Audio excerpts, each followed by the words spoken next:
بسم اللہ الرحمن الرحیم۔ یہی مقام معرفت کے لیے کافی ہے کہ کسی کے دل میں محبت امام حسین علیہ الصلوۃ والسلام ہے۔ قیامت کے دن اگر آپ کو دوسرے مسلمانوں سے جدا کیا جائے گا اسی چیز کی وجہ سے، نماز تو وہ بھی پڑھتے ہیں، ہم سے لمبی نمازیں پڑھتے ہیں، ہم سے لمبی تراویحیں پڑھتے ہیں، 30 دن میں جتنا قرآن وہ پڑھتے ہیں شاید آپ ڈیلی بھی نہ پڑھ سکیں، لیکن وہاں پہ آپ کو دوسروں سے الگ کیوں کیا جائے گا؟ کیونکہ اس کے قلب میں، اس کے دل میں کس کی محبت تھی؟ محمد اور آل محمد کی محبت تھی۔ تو اگر اعلیٰ سے نسبت ہو تو آپ اعلیٰ بن جاتے ہو، اگر اچھے سے نسبت ہو تو آپ اچھے بن جاتے ہو۔ ابھی آپ نور میں بیٹھے ہو، روشنی پڑ رہی ہے تو چہرہ روشن ہے، لائٹ چلی جائے گی چہرے اندھیرے پڑ جائیں گے۔ تو جتنا انسان نور کے قریب جاتا ہے نورانی بنتا ہے، اور نورانی تبھی بنو گے تخلقوا باخلاق اللہ، جب تک اہل بیت اور خدا کے اخلاق میں انسان اپنے آپ کو ڈھال نہیں دیتا۔ کیوں فرمایا کہ اے شیعو کونوا لنا زینا ولا تکونوا لنا شینا، ہمارے لیے باعث زینت بننا، کبھی باعث ذلت نہ بننا۔ کہ مولا کیا مطلب کہ اگر کوئی تمہیں دیکھے تو یہ کہے جب علی کا شیعہ ایسا ہے تو اس کا امیر المؤمنین کیسا ہوگا؟ تجھے دیکھ کر ہماری تعریف ہو۔ سلمان سید نہیں ہے لیکن فرمایا سلمان منا اہل البیت، یہ ہم اہل بیت میں سے۔ پوچھا کہ مولا سید نہیں پھر بھی آپ کہہ رہے ہم اہل بیت میں سے ہے؟ کہ اس کا مطلب یہ ہے کہ تو جب سلمان کو دیکھے گا تجھے تب علی کی یاد آئے گی۔ جس کو دیکھ کر علی کی یاد آئے، جس کو دیکھ کر خدا کی یاد آئے۔ مسجد کی قدر و قیمت کیوں ہے؟ آپ آفس میں جاتے ہو خدا اتنا یاد نہیں آتا، گھر جاتے ہو شاید خدا اتنا یاد نہ آئے، لیکن جیسے مسجد میں آتے ہو کس کی یاد آتی ہے؟ اللہ کی یاد آتی ہے۔ امام باڑے میں جاتے ہو کس کی یاد آتی ہے؟ امام حسین کی یاد آتی ہے۔ تبھی یہ جگہ کیا بن جاتی ہے؟ مقدس بن جاتی ہے۔ اب کسی کا دل اگر مسجد بن جائے، کسی کا وجود اگر امام باڑہ بن جائے کہ جس کے ساتھ بیٹھ کے انسان کو خدا کی یاد آئے، جس کے ساتھ بیٹھ کے انسان کو ابا عبداللہ الحسین کی یاد آئے، تو وہ وجود مقدس بن جاتا ہے۔ کیوں جناب اردبیلی کو اردبیلی مقدس بولا گیا؟ ایک شخص مقدس بن جاتا ہے، اس کا وجود مقدس بن جاتا ہے، کیونکہ اس نے اپنے وجود کو اماج گاہ بنا دیا، اس نے اپنے وجود کو، اپنے قلب کو حجت خدا امام زمانہ کا گھر بنا دیا۔ تو یہ مہینہ کوشش کا مہینہ ہے۔ ایک تو سمجھو کہ واقعاً تجھے خدا نے اتنی ویلیو کیا دی، میری حقیقت میں ڈیوٹی کیا ہے۔ گزرتے 70 سال گزر جاتے ہیں، 80 سال گزر جاتے ہیں، پھر رسول فرماتے ہیں انسان فریاد کہے یا لیت الشباب متی یعود، اے جوانی کب واپس آؤ گی؟ کہ جوانی کبھی واپس نہیں آتی۔ صحت کا خیال کرنا، اپنی جوانی کی قدر و قیمت کو جاننا، یہ وہ چیزیں ہیں جو گزر گئیں، یہ ریٹرن بیک نہیں ہو سکتی۔ انسان اگر ان چیزوں پہ قدر کرے، جوانی کی عبادت بڑی عبادت ہے، صحت والی عبادت بڑی عبادت ہے۔ انسان بیمار پڑ جائے، جسم بیمار ہو تو انسان کو شاید عبادت میں بھی اتنا مزہ نہ ملے، لیکن کمر صحیح ہو، ٹانگیں صحیح ہوں، اللہ کے حضور میں صحیح سے عبادت کر سکے، یہ عبادت لذت جسم کی عبادت بھی ہے، لذت روح کی عبادت بھی ہے۔ تو یہ مہینہ انسان کے جسم کو بھی ترقی دیتا ہے، انسان کے روح کو بھی۔ صلوات پڑھے محمد و آل محمد۔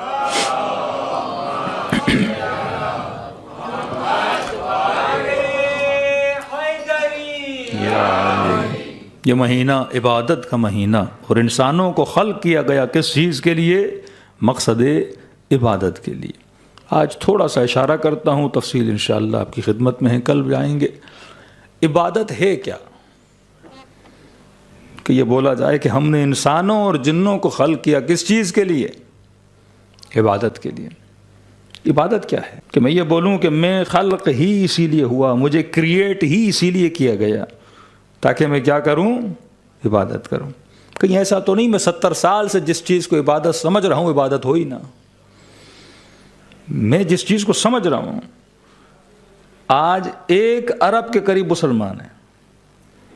مسلمان ہے تو نماز پڑھتا ہے، نماز پڑھے گا تو کوئی نماز ہے جس میں سورہ حمد نہ ہو۔ لا صلاۃ الا بفاتحۃ الکتاب، نماز نہیں جس نماز میں حمد نہ ہو۔ اور اگر 1 ارب کے قریب مسلمان نماز پڑھے اور نماز میں سورہ حمد پڑھے تو اس سورہ حمد میں ایک دعا ضرور کرتا ہے، اہدنا الصراط المستقیم، اے خدا مجھے کہاں چلا؟ سیدھے راستے پہ چلا۔ آج 5 منٹ سوچیں کتنے سیدھے پر ہیں۔ 1 ارب مسلمان دعا کر رہا ہے، سیدھے راستے پہ چلا۔ آج ترکی کے مسلمان کا حال یہ ہے کہ افطار کرتا ہے تو شراب پیتا ہے، ہاں روزہ رکھ رہا ہے، لیکن آفٹر سرونگ دا افطار وہ کہتے ہیں اپنی جگہ روزہ اپنی جگہ، نماز اپنی جگہ. آج بعض بزنس مین ایسے ہیں جن کا بزنس ہی حرام کا ہے، کمائی حرام کی ہے، لیکن روزہ رکھتے ہیں اور اسی کمائی سے پھر کیا کرتے ہیں. پاکستان میں بلوچستان کی طرف لوگوں نماز کی بڑے پابند عبادت. آپ تفتان کے ذریعے ایران جائیں گے تو کئی دوستان جو وہاں کے ان کو پتہ ہے، بس چلاتے ہیں، گانے چل رہے ہوتے ہیں، کوئی چرس پی رہے ہوتے ہیں، نسوار لگی ہوتی ہے، سارے کام چل رہے ہوتے ہیں. نماز کا وقت ہوتا ہے، بس روکی اور اللہ اکبر کا، بھائی نشہ اپنی جگہ، نماز اپنی جگہ. ہاں؟ وہیں پہ پورے شہر میں نشے کا کاروبار، پوری امت کو ڈرگس کے پیچھے لگایا ہوا ہے، اور وہیں پہ نماز کا ٹائم ہوتا ہے، انہی ڈرگس کے اوپر گتا بچھا کے اور اللہ اکبر کر کے نماز پڑھنا شروع ہو جاتے ہیں. وہیں پہ کسی مسلمان کا گلا کاٹ کے اللہ اکبر کر کے نماز پڑھنا شروع ہو جاتے ہیں، اور دعا کر رہا ہے اہدنا الصراط المستقیم، اے خدا مجھے سیدھے راستے پہ چلا. آج اسی موریشس میں 1 لاکھ کے قریب کسی نے کہا مسلمان ہیں، کسی بھی گلی کسی بھی مسجد میں چلے جائیں، بریلوی، اہل حدیث، کسی بھی 100 قسم کے مسلمانوں سے پوچھ لیں جناب حمد پڑھتے ہو؟ ہاں. نماز پڑھتے ہو؟ ہاں. دعا کرتے ہو اہدنا الصراط المستقیم کا؟ جی دعا بھی کرتے ہیں. کہ آپ سیدھے راستے پر ہیں؟ کہ الحمدللہ میں ہی تو ہوں، ہم ہی تو ہیں جو سیدھے راستے پر ہیں، یہ سارے بگڑے ہوئے ہیں. شیعہ موسک میں آؤ گے پوچھو کہ جناب آپ شیعہ؟ الحمدللہ بھائی ہم ہی تو ہیں جو سیدھے راستے پر ہیں. اب ہے کون سیدھے راستے پر؟ یہ سیدھا راستہ ہے کیا جس کا میڈل ہر انسان نے پہنا ہوا ہے کہ میں ہی ہوں؟ یا میراتھن میں ریس بھی ہو تو کسی کو گولڈ کسی کو سلور میڈل دیا جاتا ہے، لیکن ہمارے میڈل ہر دکان پہ بک رہے ہیں اور ہر انسان نے خرید کے پہن لیا کہ میں نمبر 1. وہ کہتا ہے بھائی پتہ کیسے چلے کہ اصل کیا ہے نقل کیا ہے؟ یا ہر انسان دین کا ٹھیکیدار، ہر انسان خود کو سچا مسلمان مانے، ہر انسان خود کو ایمان کی بلندیوں پہ مانے، کوئی کرائٹیریا ہے کہ نہیں؟ یا وہی سوچ امت کی سوچ کہ مارنے والا بھی جنت میں، مرنے والا بھی جنت میں. جنگ صفین کا عمار بھی جنت میں، جس نے عمار کو مارا وہ بھی جنت میں.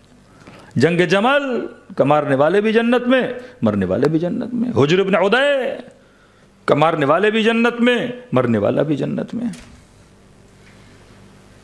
اتنی سستی جنت بنا دی کہ کسی کو مارو تو جنت میں. ہمارے ہاں ایک نعرہ لگاؤ تو جنت میں.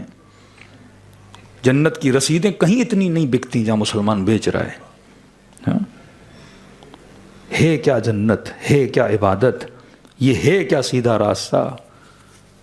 دعا کرنا بڑا آسان ہے کہ خدا مجھے سیدھے راستے پہ چلا. کسی نے پتہ بھی لگایا کہ جس راستے کے لیے دعا کر رہا ہوں وہ ایڈریس کیا ہے؟ یا بس دعا کیے جا رہا ہوں کہ خدا مجھے حاجی بنا، مجھے حاجی بنا، مجھے حاجی بنا، لیکن حج پہ جانا کیسے یہ کسی کو پتہ ہے؟ اے خدا مجھے مومن بنا، مجھے مومن بنا، مومن بننا کیسے ہے؟ اے خدا مجھے حوریں دے، مجھے جنت جاؤ گے تو حور ملے گی بندے خدا. اے خدا مجھے لمبی زندگی دے، میرے بچوں کو صالح بنا، میرے بچوں کو نیک بنا. کیسے نیک بنیں گے؟ آدھے مولوی اس پہ لگ جائیں کہ مولانا کوئی وظیفہ دیں بچہ نیک بن جائے، مولانا کوئی وظیفہ دیں بزنس میں برکت ہو جائے، مولانا وظیفہ دیں اللہ مجھے شفا دے. یہ بالکل ایسے ہے کہ ڈاکٹر کے پاس جائے، قبلہ مجھے شوگر ہے، ڈاکٹر کہے کہ آپ نے پرہیز کرنا، یہ دوا کھانی ہے، گھر آ کے پھر میٹھا کھائے، ڈاکٹر صاحب بیمار ہوں آپ کی دوا میں اثر نہیں ہے. بی پی کا مریض ہے، ڈاکٹر کا پرہیز ہے نہیں، دوا ہے نہیں، دعا پہ دعا ہے. اہدنا الصراط المستقیم، اہدنا الصراط المستقیم، اے خدا مجھے سیدھے راستے پہ چلا. ایک جملہ کہوں تاکہ ذہن بیدار ہو جائیں.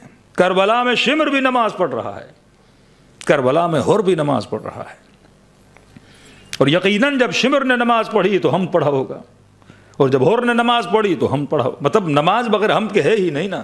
اب وہ حسین ابن علی نماز پڑھیں تو سورہ حمد ہے، یزید بھی پڑھے تو سورہ حمد پڑھنی پڑے گی، اس کے بغیر تو نماز ہے ہی نہیں.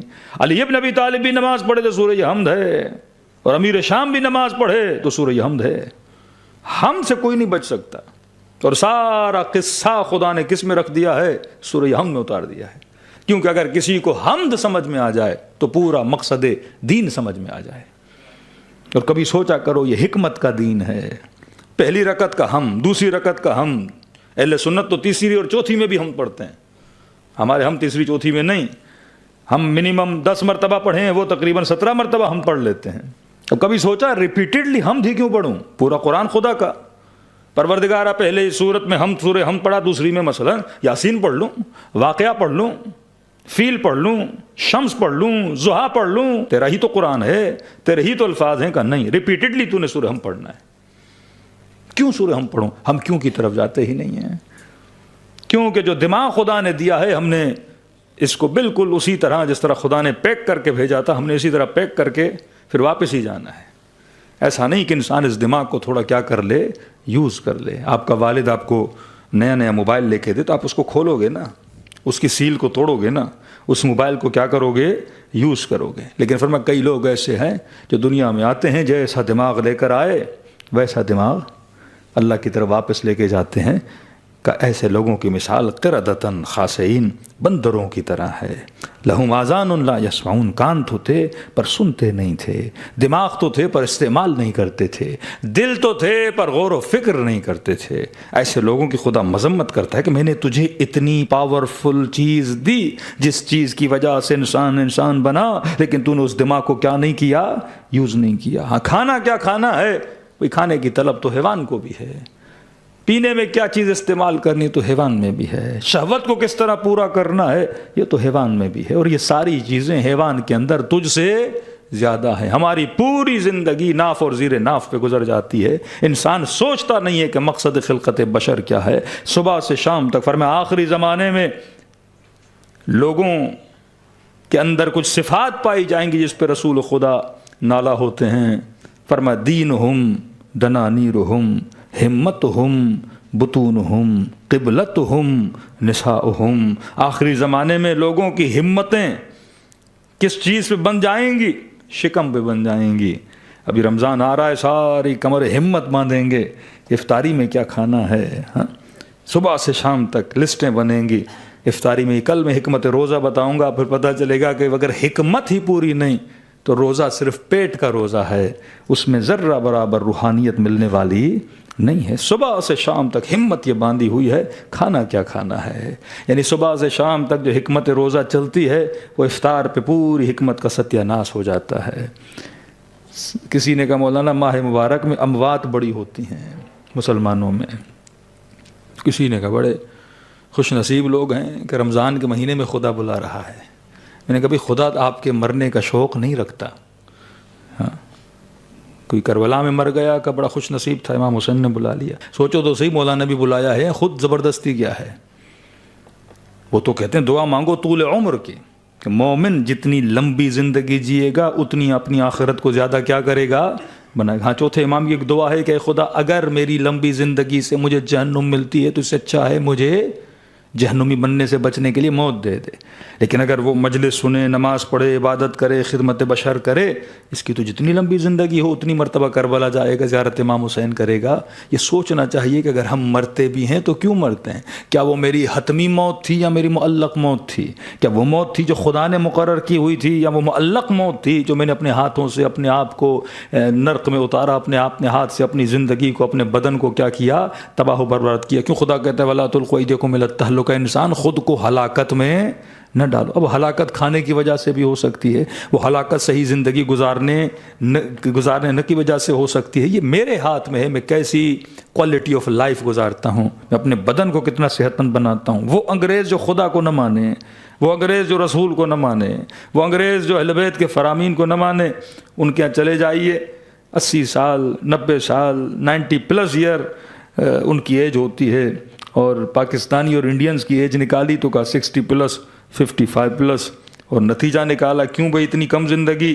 کب کوئی یہ تو نہیں کہ اللہ سے محبت ہے جلدی جا رہے ہیں اوپر، اہل بیت سے محبت ہے کہہ رہے نہیں ہم نے 55 کے بعد اوپر ہی چلے جانا ہے. کہا کیونکہ یہ لوگ پکوڑے زیادہ کھاتے ہیں، سموسے زیادہ کھاتے ہیں، اکثر یہ جگر کی بیماریوں سے مر جاتے ہیں. تلن تیل ان کے اندر اتنا زیادہ ہے، 55-50 کے بعد دل گردے ان کے کیا ہو جاتے ہیں، ختم ہو جاؤ. یا علی کرنے والے کا گردہ کام ہی نہیں کر رہا، اور وہ انگریز جو شیطان کو مانتا ہے گردے بھی صحیح، دل بھی صحیح، ہر چیز ان کی کیا چل رہی ہے، صحیح چل رہی ہے. کیونکہ ہمارا جو لائف اسٹائل ہے نام علی کا لیتے ہیں، کام علی والے نہیں ہیں. ہوا قراتی بہترین جملہ فرماتے کہاں یا علی کہنا اور کہاں علی کے ساتھ رہنا. یا علی کہنا آسان ہے، علی جیسی زندگی گزارنا بڑا مشکل ہے. آپ کا کوئی بھی یا علی یا علی. دیکھیے کتنا آسان تھا نعرہ لگانا. آپ نے بھی علی کہا. یہ کام آسان ہے، لیکن اندھیری رات میں نماز شب پڑھنا وہ بڑا مشکل ہے. میٹھے کا شوقین اور ڈاکٹر کہے نہیں کھاؤ، اسے چھوڑنا بڑا مشکل ہے. ایران کے وہ گولڈ میڈلسٹ تھے، شاید رضا زادہ نام تھا ان کا، جس نے 220+ کا ویٹ اٹھایا تھا. مور دین 2 and 3 ٹائم اس کو گولڈ میڈل ملا. تو پوری دنیا کا لقب ملا، ہاں، پوری دنیا کا سب سے زیادہ طاقتور ترین انسان. اس سے کسی نے پوچھا رضا زادہ 200+ kg کا ویٹ اٹھائے کوئی، تو کہا کہ کوئی ایسی چیز ہے جو تیرے لیے اٹھانا مشکل ہو. ہاں مثلا غبارہ ہے جو 200 کلو اٹھا دے، غبارہ اٹھانے میں کیا ہے؟ کرسی اٹھانے میں کیا ہے؟ ممبر اٹھانے میں کیا ہے؟ مولوی بھی اٹھا لے بندہ، 200 کلو کا وزن ہی اٹھا لے. تو کہا کوئی ایسی چیز ہے جو آپ کے لیے اٹھانا مشکل ہو. تو مسکرا کے کہتے ہیں ہاں ایک چیز بڑی مشکل ہے. کہ کون سی؟ کہ سردیوں کے موسم میں صبح کی اذان جب آتی ہے، یہ کمبل اٹھانا یہ بڑا مشکل ہوتا ہے. یہ ٹریننگ ہے جو خدا رمضان میں دیتا ہے. سیلف کنٹرول، ول پاور کو کیسے مضبوط کیا جاتا ہے. انسان ہے ہی اپنے ول پاور کی وجہ سے، اپنے سیلف کنٹرول کی وجہ سے انسان ہے. جوان ہو گیا 15 سال کا، 16 سال کا، باپ نے سب کے سامنے تھپڑ مار دیا، غصہ تو آئے گا نا. سیلف ریسپیکٹ، سیلف اسٹیم، کہ آپ نے بے عزت کر دیا مجھے لوگوں کے. فرمایا وَلَا تَقُولُوا لَهُمَا اُفٍّ، باپ ہے اف تک نہ بولنا. اب اف وہ نہیں بولے گا جس کے اندر کیا ہو؟ کنٹرول ہو. میاں بیوی ہیں، لڑائی ہو گئی، کئی آپ دیکھتے ہیں کہ سے شراب خدا نے اسی لیے منع کی کیونکہ انسان کا سیلف کنٹرول کیا ہو جاتا ہے؟ ختم ہو جاتا ہے. جاپان دنیا کا خوشحال ترین ملک ہے، سیلری وائز، لائف اسٹینڈرڈز، ہر اعتبار سے پوری دنیا میں جاپان کا اسٹینڈرڈ ہے. 2018 یا 19 کا ریشو نکال دیں، آج تو گوگل ہر کسی کے پاس ہے. کسی سال میں ریشو نکلا کہ سب سے زیادہ سوسائڈ کیس کہاں پر آئے؟ جاپان میں آئے. اور سارے یوتھ 18 سے 25 سے 30 کے بیچ میں سب سے زیادہ سوسائڈ. تو ڈاکٹرز پریشان ہو گئے کہ جن کے پاس گھر ہے، گاڑی ہے، بھائی سوسائڈ کرے تو کوئی پاکستانی انڈین کرے. نوکری کے لیے پریشان، بچے کے کھانے کے لیے پریشان، تنخواہ کے لیے پریشان، 8 گھنٹے بجلی نہیں اس کے لیے پریشان، حکومت کے چکروں میں پریشان. یہ بندہ جا کے سوسائڈ کرے سمجھ آتا ہے. 22-23 کروڑ کی آبادی پاکستان، 23-24 کروڑ کی آبادی بنگلہ دیش، 100 کروڑ سے زیادہ، یہ لوگ سوسائڈ کریں. غربت بھی ہے، حکومتیں بھی ہیں، کچرا بھی ہے، گند بھی ہے، سب کچھ ہے. لیکن جاپان جیسا ملک، فیسلٹی ہے، اسکول اچھا، ہیلتھ اچھی، سیلری اچھی، گھر اچھا، ہر شے ان کے پاس ہے. لیکن یہ جوان کیوں سوسائڈ کر رہا ہے؟ تقریباً کوئی 18,000 کے قریب ایک سال میں لوگوں نے سوسائڈ کیا. تو وہ ریسرچ کرتے ہیں یہ لوگ سوسائڈ کیوں کر رہے ہیں، ان کے سوسائڈ کرنے کی وجہ کیا ہے. ڈاکٹرز نے نتیجہ نکالا جس وقت ان لوگوں نے سوسائڈ اٹیمپٹ کیا تھا یہ ڈرنک تھے، یہ شراب میں تھے. تو انسان کا سیلف کنٹرول کیا ہو جاتا ہے؟ ختم ہو جاتا ہے.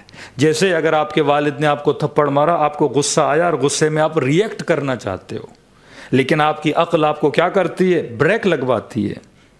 اور جب بریک لگ جاتا ہے تو آپ اپنے غصے کو باہر ایکسپریس نہیں کرتے ہو. لیکن اگر اسی وقت اگر آپ نے خدا نخواستہ شراب پی ہوتی اور والد یہی ایکٹ کرتا، فوراً آپ کیا کرتے؟